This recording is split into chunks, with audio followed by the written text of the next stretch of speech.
The mystery of a small plane that caused a scare near Washington, D.C. before plunging into the ocean. What happened to the pilot and why did he stop responding? ABC's Clayton Sandell with that story tonight. Tonight, the Coast Guard is suspending the search for a small plane that took off from Waukesha, Wisconsin, flying to Manassas, Virginia. But instead of landing, it continued on through restricted airspace around Washington, D.C. When the pilot no longer responds to radio calls, two F-16 fighters scramble. They can see the pilot appears unconscious. About 50 miles over the ocean, the plane runs out of fuel and goes down. What a horrible feeling for these Air Force pilots to watch this airplane obviously flying out to its demise out to sea and not being able to do anything to help.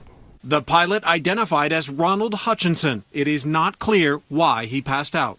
There are all sorts of things that could go wrong. You could have problems with the airplane where if you fly up too high and you don't have oxygen on, where you become hypoxic and your brain runs out of oxygen and ceases to function. That's what happened in 2008 to the crew flying a small jet. Unable to control altitude. We think he has hypoxia.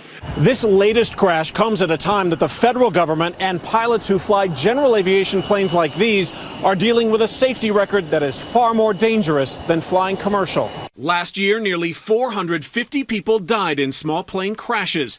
Just today in Erie, Colorado, another crash. 5 people on board did not survive, adding to a deadly total that pilots and the federal government agree is flying far too high. Clayton Sandell, ABC News, Centennial, Colorado.